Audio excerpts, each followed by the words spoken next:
Hello everyone, नमस्कार दोस्तों। एक बार फिर से स्वागत है आपका आपके अपने यूट्यूब चैनल टारगेट मैथ में। साथियों, आज हम आरआरबी एनटीपीसी 12th लेवल का जो पेपर चल रहा है उसके पेपर के रिव्यू पर कुछ बात करेंगे। पेपर के रिव्यू को मैथ में आने वाले जो क्वेश्चन हैं उन पर बात करेंगे। पहला क्वेश्चन ये है जो 7 तारीख को आया हुआ है, 7 अगस्त को ये आया है। क्वेश्चन है cos थीटा बट्टे 1 प्लस साइन थीटा को सरल करो। क्या दिया गया है? cos थीटा बट्टे 1 प्लस साइन थीटा। इसको सरल करने के लिए हम क्या करेंगे? 1 माइनस साइन थीटा से ऊपर नीचे गुणा कर देंगे। 1 minus sine theta, 1 minus sine theta. ऊपर हमारे पास क्या हो जाएगा? cos theta 1 minus sine theta बटे नीचे 1 माइनस साइन स्क्वायर थीटा। इसको अंदर गुणा कर दो, cos थीटा को थीटा लिख दो। cos theta 1 minus sine theta, नीचे इसको कर दो cos square theta. 1 minus sine square theta का मान cos स्क्वायर थीटा होता है। cos थीटा कट जाएगा, हमारे पास आया 1 upon cos theta minus sine theta upon cos theta. इसका मान होता है sec theta minus tan theta. इसी फॉर्म में आंसर दिया हुआ था। अगला क्वेश्चन है 7 भुजाओं वाले बहुभुज के आंतरिक कोणों का योग डिग्री में कितना होगा? बहुभुज है, 7 उसकी भुजाएं हैं और आंतरिक कोणों का योग डिग्री में पूछा गया है। तो इसके लिए सूत्र है भुजाओं की संख्या माइनस 2 गुणा 180 डिग्री। इस सूत्र से आप कितने भी भुजाओं वाले बहुभुज के आंतरिक कोणों का योग ज्ञात कर सकते हैं। यहाँ हमारे पास है 7 भुजाएं, तो n का मान है 7 माइनस 2 गुणा 180 डिग्री। ये कितना आया? 5 गुणा 180 डिग्री बराबर 900 डिग्री। ये तो 7 भुजाओं वाला था। इसकी जगह अगर 10 भुजाएं होती तो क्या होता? 10 माइनस 2 गुणा 180 डिग्री। ये हो गया 8 गुणा 180, 18 8 है 144, 1440 डिग्री। अगर इसकी जगह 9 भुजाएं होती तो 9 माइनस 2 7 गुणा 180 डिग्री, 18 7 है 126, 1260 डिग्री। ऐसे क्वेश्चन एग्जाम में आएंगे तो कर लोगे। अगला क्वेश्चन देखते हैं। अगला क्वेश्चन है माध्यिका का आरोही क्रम में व्यवस्थित निम्न नंबरों की माध्यिका 2.5 है तो x का मान ज्ञात करो। नंबर क्या है हमारे पास? 0 0 1 1 2 2 x 3 3 4 5 और 7 ये नंबर है। माध्यिका ज्ञात करने के लिए हम क्या करते हैं कि असेंडिंग या डिसेंडिंग ऑर्डर में व्यवस्थित करते हैं, या तो बढ़ते क्रम में या घटते क्रम में। ये दिया गया है कि आरोही क्रम में व्यवस्थित है, मतलब पहले से ही व्यवस्थित है बढ़ते हुए क्रम में। हमें व्यवस्थित करने की ज़रूरत नहीं है, हमें सिर्फ बीच वाला नंबर देखना है। 1 2 3 4 5 6 7 8 9 10 11 12 आंकड़े हैं, तो इधर से 5 हटा दो। 1 2 3 4 5 हटा दो, इधर से 5 हटा दो। बीच में हमारे पास 2 आंकड़े आए, 2 प्लस x। 2 आंकड़े आते हैं तो हम दोनों को जोड़कर 2 का भाग देते हैं और वही उसकी माध्यिका होती है। दोनों को जोड़कर 2 का भाग दे दिया और इसकी माध्यिका आ गई। ये किसके बराबर है? 2.5 के बराबर। 2.5 यानी 2 प्लस x बराबर हमारे पास आया 2.5 का डबल 5। x का मान आया हमारे पास 3। 8 अगस्त को एग्जाम में आया हुआ क्वेश्चन है। अगला क्वेश्चन देखते हैं। अगला क्वेश्चन है समबाहु त्रिभुज पर दिया क्या गया है, यदि किसी समबाहु त्रिभुज के परिमाप का संख्यात्मक मान उसके क्षेत्रफल का √3 गुणा है तो त्रिभुज की भुजा की लंबाई ज्ञात करो। समबाहु त्रिभुज दिया गया है। कोई भी त्रिभुज समबाहु त्रिभुज कब होता है, जब उसकी तीनों भुजाएं समान हो, यही तो होता है समबाहु त्रिभुज। अगर इसके परिमाप की बात करें तो इसका परिमाप क्या होता है, भुजाओं का योग, तो 3a, ये इसका परिमाप हो गया। समबाहु त्रिभुज का क्षेत्रफल क्या होता है, √3/4a²। अब हमें क्वेश्चन में क्या दिया गया है, यदि किसी समबाहु त्रिभुज के परिमाप का संख्यात्मक मान हमारे पास आया 3a, उसके क्षेत्रफल का √3 गुणा है, क्षेत्रफल ये है, इसका 3 गुणा है, √3/4a², इसका है 3 गुणा, √3 गुणा, तो √3 से गुणा कर दो, a से a काट दो, √3 और 3 3 हो गया, 3 से 3 काट दो, हमारे पास क्या निकल कर आया, a बराबर, भुजा की लंबाई पूछ रहा है ना, 4 आ गया। आगे देखते हैं। अगला क्वेश्चन रेलगाड़ी पर है। एक रेलगाड़ी 20 सेकंड में एक खंभे को पार करती है और यह 5 किलोमीटर प्रति घंटा की गति से विपरीत दिशा से आ रहे साइकिल चालक को 18 सेकंड में पार करती है, तो रेलगाड़ी की चाल ज्ञात करो। साथियों, ऐसे क्वेश्चन, रेल वाले क्वेश्चन में हमारा सिर्फ एक ही सूत्र होता है, चाल बराबर दूरी बटा समय। सिर्फ एक सूत्र से पूरी रेलगाड़ी के क्वेश्चन सोल्व होते हैं। यहाँ हमें क्या दिया गया है, चाल, रेलगाड़ी की चाल हमें पता नहीं कितनी है, 20 सेकंड में एक खंबे को पार करती है, रेलगाड़ी की लंबाई भी नहीं पता, एल मान लो, समय है 20 सेकंड। आगे क्या बोल रहा है, 5 किलोमीटर प्रति आवर की गति से विपरीत दिशा से आ रहे साइकिल चालक को, 5 किलोमीटर प्रति आवर की गति से आ रहा है, तो 5 + s, ये दोनों की चाल हो गई। साइकिल चालक को 18 सेकंड में पार करता है, फिर ये अपनी ही लंबाई को पार करेगा, l/18, इतना हो गया। यहाँ से हम l का मान इसमें रख देंगे तो s आ जाएगा। हमें यही तो निकालना है। क्या पूछ रहा है, रेलगाड़ी की चाल ही तो, हाँ यही पूछ रहा है।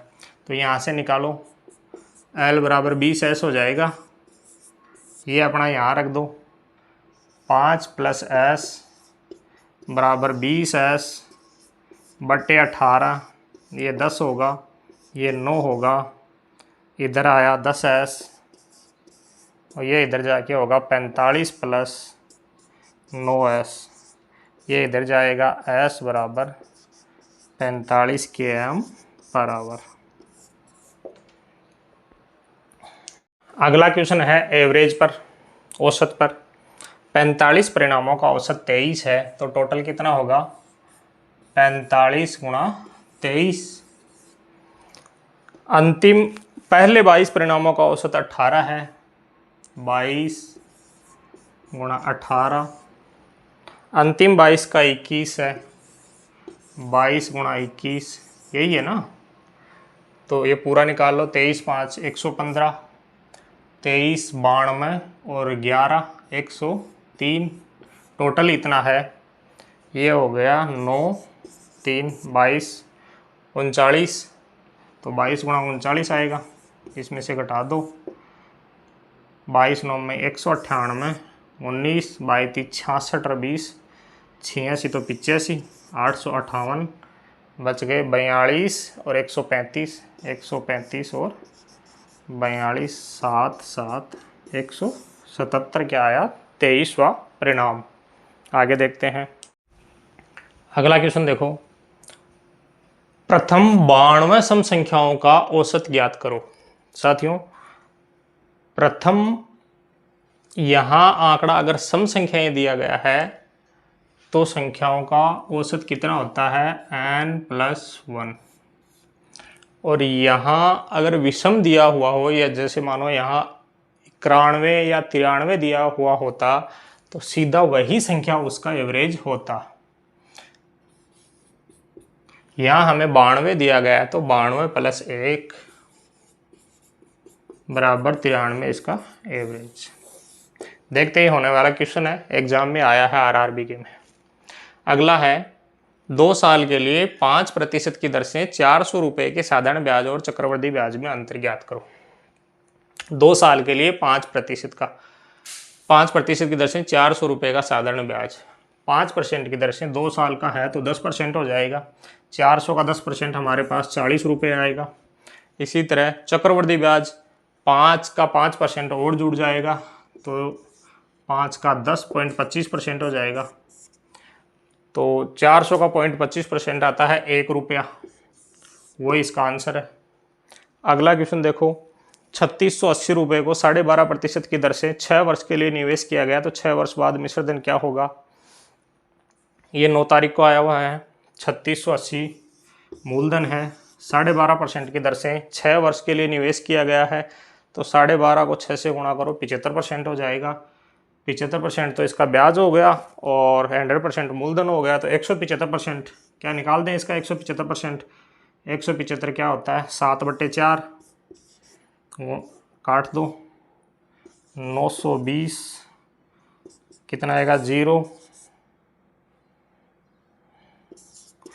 6440 रुपये इसका आंसर होगा।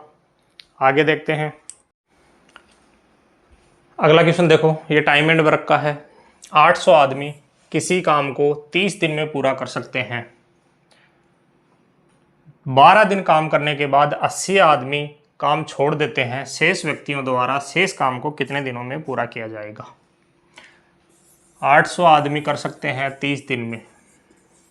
हमारे पास टोटल वर्क कितना आया, 24,000। 12 दिन इन्होंने काम किया तो 800 आदमियों ने 12 दिन में कितना काम किया, 9600। कितने व्यक्ति बचे, 80 आदमियों ने काम छोड़ दिया तो कितने बचे, 720 आदमी बचे। शेष व्यक्तियों द्वारा शेष काम को, कितना काम शेष बचा, 9600 हो गया तो 400 ये बचा, 14,000 वो बचा, 14,400 काम बचा और 720 लोग हमारे पास करने वाले हैं। डेज की संख्या निकालनी है, इससे ये काट दो, इससे ये काट दो, 20 दिन इसका आंसर आएगा। आगे देखते हैं। अगला क्वेश्चन देखो, ये पार्टनरशिप का क्वेश्चन है। ए और बी क्रमशः 50,000 और 60,000 रुपये के निवेश के साथ एक साझेदारी में प्रवेश करते हैं। एक्स महीनों बाद सी भी 70,000 रुपये के निवेश के साथ उनके साथ जुड़ जाता है।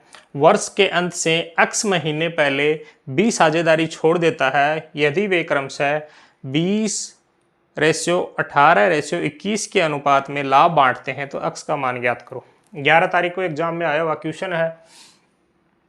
देखो कौन कौन है, ए, बी और सी। ए ने कितना लगाया, 50,000, बी ने कितना लगाया, 60,000 और सी ने कितना लगाया, 70,000। यही तो होता है। अब क्या कह रहा है कि अक्स महीने बाद ये आया तो क्या 12 में से 12 माइनस अक्स महीने के लिए इसने पैसे लगाए और बी ने एक्स महीने पहले छोड़ दिया तो बी ने भी 12 माइनस एक्स महीने के लिए पैसे लगाए और सी, ए के बारे में कुछ दिया हुआ नहीं तो ए ने लगाए 12 महीने के लिए पैसे। 4 0 से 4 0 सबके काट दो, रेशियो में है। यहाँ हमारे पास आया 12 5 60, यहाँ हमारे पास आया 72 माइनस 6x और यहाँ हमारे पास आया 84 माइनस 7x। ये आया। ये हम इसी अनुपात में लाभ बांटा जाएगा, लेकिन लाभ तो इस अनुपात में बांटा गया है। कैसे करेंगे, देखो 20, 18 और 21 के अनुपात में। यहाँ ये इसका 3 गुना है तो जाहिर सी बात है ये भी इसका 3 गुना होगा और ये भी इसका 3 गुना होगा। किसी से भी निकाल दो, दोनों से एक ही वैल्यू आएगी। इसको इसके बराबर कर दो, 72 माइनस 6x इक्वल टू है 18 के। 72 माइनस 18 ये 6x के और ये आएगा 1854 equal to 6, x equal to 9। समझ में आया? थोड़ा बड़ा दिख रहा है क्वेश्चन, लेकिन एग्जाम में ये क्वेश्चन आया है और ऐसे क्वेश्चन आ रहे हैं, तो आपको ऐसे क्वेश्चन की प्रैक्टिस करने की ज़रूरत है। आगे देखते हैं। अगला क्वेश्चन देखो, ये तृतीय अनुपाती का क्वेश्चन है। किन्हीं भी दो संख्याओं का अगर तृतीय अनुपाती हमसे पूछा जाता है तो उसका सूत्र होता है b² a। यहाँ हमें 16 और 40 का तृतीय अनुपाती पूछा गया है, तो हमें 40 का स्क्वायर करना पड़ेगा और a का भाग दे देंगे। 1600 बटे 16, 100 इनका तृतीय अनुपाती आएगा। अगला क्वेश्चन देखो, किसी शोरूम में किसी वस्तु का सूची मूल्य 2000 रुपये है और इसे 20% और 10% की क्रमागत छूट पर बेचा जाता है, तो वस्तु का बिक्री मूल्य ज्ञात करो। क्रमागत छूट हम कैसे निकालते हैं? देखो, दो क्रमागत छूटों का एक छूट कैसे निकालेंगे? a गुणा बी, नहीं a plus b minus a गुणा बी बटे 100। यहाँ है 20 प्लस 10 माइनस 20 और 10 200 बटे 100, हमारे पास आया 28%। या तो आप इसका 28% सीधा कम कर दो या सीधा 72% निकाल दो, दोनों ही रूप में एक ही आंसर आने वाला है। या फिर इसको और भी दूसरे तरीके से करें हम, तो हमारे पास सूची मूल्य दिया गया है 2000 रुपये। पहली छूट हमें दे दी गई 20% की, 2000 का 20% 400 घटा दो, 1600 बचा। 1600 का 10% की छूट हमें और दे दी गई, 1600 का 10% होता है 160, हमारे पास बचा 1440 रुपये। कैसे भी करो, क्वेश्चन का आंसर आना चाहिए। आगे देखते हैं। अगला क्वेश्चन देखो, वह छोटी से छोटी प्राकृत संख्या ज्ञात कीजिए जो 8, 12, 28 और 36 से विभाज्य है। डिविजिबल देखने के लिए हमें मैक्सिमम टाइम भाग ही देकर देखना पड़ता है। हम यहाँ बड़ी से बड़ी संख्या ले लेंगे क्योंकि उससे संख्याएं काटने में आसान रहता है, और ऐसे क्वेश्चन में हमें ऑप्शन काटना सबसे बेटर रहता है हमारे लिए। 36 से काट कर देखेंगे, 36 से ये नहीं कट रहा, ये भी नहीं कट रहा, ये 36, 144 ये कटेगा, 36 से ये भी नहीं कट रहा, तो ये इसका आंसर हो जाएगा। ऐसा क्वेश्चन पेपर में हर एक शिफ्ट में आ रहा है, तो आप भी ऐसे क्वेश्चन की प्रैक्टिस कर लें। और ऐसे क्वेश्चन में मैक्सिमम टाइम बड़ी से बड़ी संख्या का भाग देकर ही ऑप्शन एलिमिनेट करने पड़ते हैं। आगे देखो, ये क्वेश्चन बड़ा इंटरेस्टिंग है। लैसे का क्वेश्चन है, 2 की पावर 2 गुणा 3 की पावर 2 गुणा 5 गुणा 7। 2 की पावर 2 गुणा 3 गुणा 5 की पावर 2 गुणा 7। 2 गुणा 3 गुणा 5 गुणा 7, इनका लैसे पूछा गया है। तो आपको ये पता होना चाहिए कि लैसे होता क्या है और लैसे कैसे निकालते हैं। ऐसी स्थिति में जब लैसे हमसे पूछा जाता है तो लैसे का मतलब होता है कि मैक्सिमम पावर जो होती है वही निकाली जाती है। तो इनमें देख लो क्या क्या है हमारे पास। 2 है, गुणा 3 है, गुणा 5 है, गुणा 7 है। इनमें इनकी जो मैक्सिमम पावर है वो लगा दो। 2 की मैक्सिमम पावर 2 है, 3 की मैक्सिमम पावर 2 है, 5 की मैक्सिमम पावर 2 है और 7 की मैक्सिमम पावर 1 है। यही हमारा इसका लैसे होगा। क्या निकल कर आएगा? 4 गुणा 9 गुणा 25 गुणा 7। ये हो गया 36, ये हो गया 25 गुणा 7। क्या निकल गया? 36, 25, 150, 15, 75, 15, 90, 6300 आएगा। ऐसा क्वेश्चन हर शिफ्ट में देखने को मिल रहा है।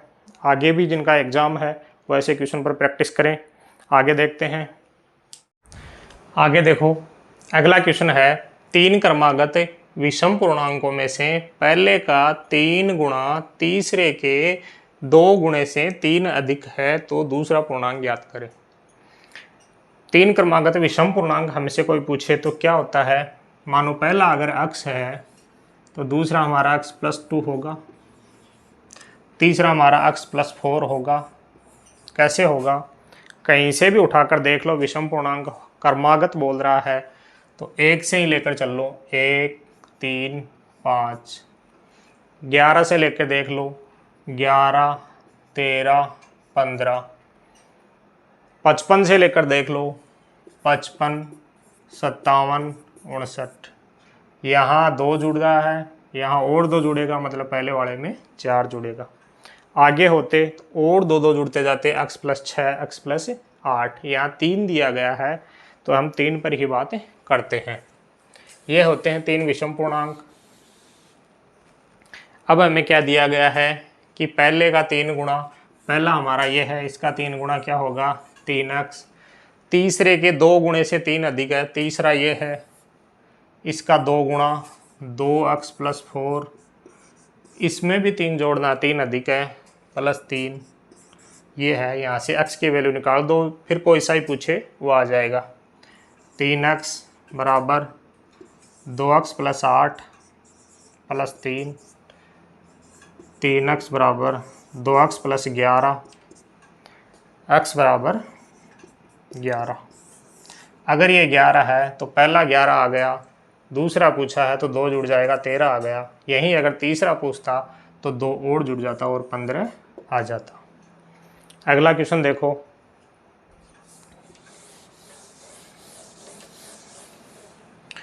दो संख्याओं का गुणनफल 24 है। दो संख्याएं हैं, मानो x और y हैं, इनका गुणनफल कितना है? 24 है। और इनके वर्गों का योग 52 है। इनके वर्गों का योग x² + y² 52 है। तो संख्याओं का योग ज्ञात कीजिए, x + y हमें पूछा गया है। ये क्वेश्चन और ये क्वेश्चन ये भी लगभग हर शिफ्ट में देखने को मिल रहे हैं। इसमें इनमें मिलते जुलते, थोड़े आंकड़े चेंज कर देता है, बाकी इनमें मिलते जुलते क्वेश्चन ही होते हैं। तो ऐसे क्वेश्चन हमें जब भी दिए जाते हैं, जब भी हमसे पूछे जाते हैं, तो हमें क्या करना होता है? संख्याएं रखकर देखना होता है। हमें क्या कहा गया है कि x और y दो संख्याएं हैं और उनका गुणनफल 24 है। आगे दूसरी बात हमें क्या दी गई है कि इनका जो योग है, वर्गों का योग है, वो 52 है। हम यहाँ संख्याएं रखकर देखेंगे, ऐसी दो संख्याएं जिनका गुणनफल 24 हो। ऐसे तो 12 और 2 भी रख सकते हैं हम। 12 और 2 रखेंगे तो 12 का स्क्वायर तो 144 होता है। इनका तो दोनों का ही योग 52 है, कट जाएगा। नीचे आओ, 10 के मल्टीप्लाई में आता नहीं 24, 8 के मल्टीप्लाई में आता, 8 और 3 हो सकता है, लेकिन 8 का स्क्वायर फिर 64 होता है। यहाँ तो योग ही 52 है, इसको भी हटाओ। इससे नीचे आओ, 6 गुणा 4 करो, 6 का स्क्वायर 36 होता है और 4 का स्क्वायर 16 होता है। यस, 52 आ गया। ये क्वेश्चन, ऐसे क्वेश्चन हर शिफ्ट में पूछे जा रहे हैं, तो आप इनकी प्रैक्टिस करें। आगे देखते हैं, अगला क्वेश्चन देखो, 109 और 121 दोनों को शामिल करते हुए इनके बीच अभाज्य संख्याएं बताइए। 109 और 121 दोनों को शामिल किया गया है। कई बार 109 और 121 के बीच की अभाज्य संख्याएं भी पूछ लेता है, तो उसमें इनको शामिल नहीं किया जाता है। कोई भी दो संख्याएं हो, अगर उनको शामिल करने के लिए बोला गया हो तो ही उनको शामिल करें। बिना बोले शामिल करोगे तो हमारे आंसर गलत होने की संभावना होती है। यहां देखो, 109 यस खुद है अभाज्य, 110 नहीं होगा, 111 37 से होगा, नहीं होगा, 112 नहीं होगा, 16 से होगा, और 113 होता है, 114 नहीं होगा, 15 नहीं होगा, 16 नहीं होगा, 17 18 भी नहीं होगा, 19 भी नहीं होगा, 20 भी नहीं होगा, 121 भी नहीं होगा। ये दो ही होती हैं भाई संख्याएं। अगला है, जिस समय 15 मीटर लंबे खंबे की छाया 15/√3 हो, उस समय सूर्य का उन्नयन कोण क्या होगा? ये कोई खंबा है, ये उसकी छाया है। खंबे की ऊंचाई दे रखी है 15 मीटर और इसकी छाया है 15/√3। 3 मीटर। हमें पूछा गया है ये।